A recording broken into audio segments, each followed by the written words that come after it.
Kailangan mo malaman ito kung isa ka sa mahilig mag-promote ng kapwa content creator o isa ka sa gustong-gusto magpa-promote sa kanila.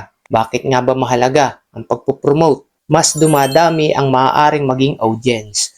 Kung ikaw ang nag-promote, pwede ka rin mapansin ng audience o taga-suporta ng nai-promote mo. Kung ikaw naman ang nai-promote, mas napakalaking tulong sa'yo dahil ikaw mismo ang ipinakikilala ng nag-promote sa'yo. Nasa iyo ang focus ng maaaring maging audience o viewers.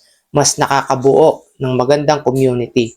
Lumalawak talaga. Kaysa nakikipagkompetensya, mas maganda piliin ang ganitong paraan. Kapag solid ang network, mas nananatili ang mga taga-suporta. Kapag isa ka sa nagre-rekomenda ng kapwa content creator, ipinapaalam mo sa mga followers mo na willing ka sa collaboration at hindi ka makasarili sa tinatawag na exposure ninyo. Nabibigyan pansin ng viewers mo ang credibility at trust. Mas malakas ang impact sa mga viewers na ipinapakita sa isang post na magkasama ang dalawang content creator.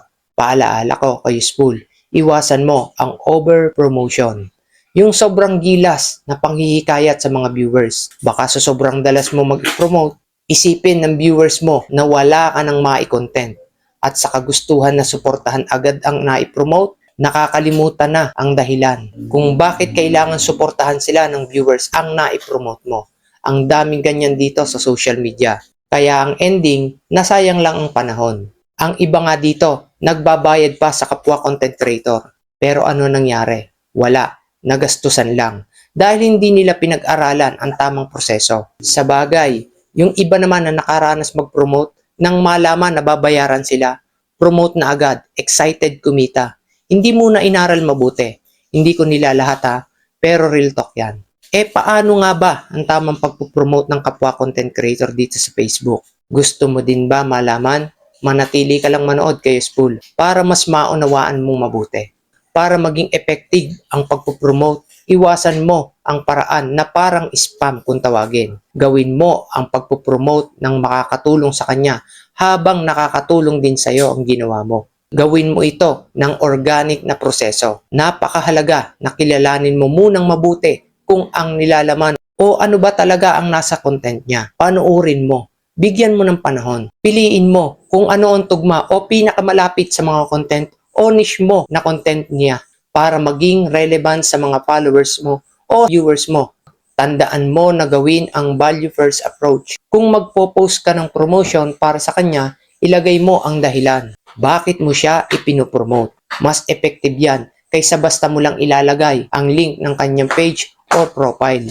Kapag nakalagay ang dahilan mo sa post, maaaring mas posibilidad na bigyan ng pansin ng mga viewers. Sunod, itag or i-mention mo siya. Gamitin mo itong symbol na ito para magkaroon ng direct link ng page o profile niya para makita rin ng viewers niya. Gawin mong natural na paraan ang pagpo-promote. Kung kaya mong gumawa ng reaction video, pwede yon kayo Spool. Yung remix, pwede rin yon. Sa mga shoutouts, pwede mong gawin. Lalong effective yan. At pwede mo rin gawin itong collaboration picture dito kay Facebook. Yung ganito, katulad nitong nakikita mo sa screen. Yung pareho kayong nakikita sa post, pero isa lang ang nag-upload. Kailangan niyang ma-accept ang collaboration para mangyari ang nakikita mong yan sa screen.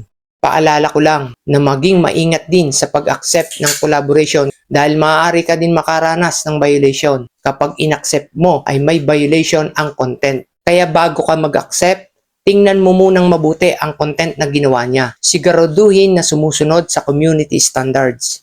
Sunod, pwede mo din gawin itong nagno-notify dito sa ating notification. Nakalagay na, as a new top fan, share your favorite. Sample ko itong si kayo Spool Ronald Angeles. Inire-recommend ko siya sa'yo kung mahilig kang manood ng mga history, iba-ibang kwento, at mga true story. Pwede mo try panoorin ang mga content niya. Shoutout sa'yo kay Spool Ronald Angeles. Ang gaganda ng pagkakagawa ng mga stories ng mga content mo. Balik tayo sa usapan. Click mo lang yung notification na yan at i-click mo lang itong add yours at pwede mo nang gawa ng post para mai-promote mo ang gusto mong content creator. Picture or video, pwede kang gumawa.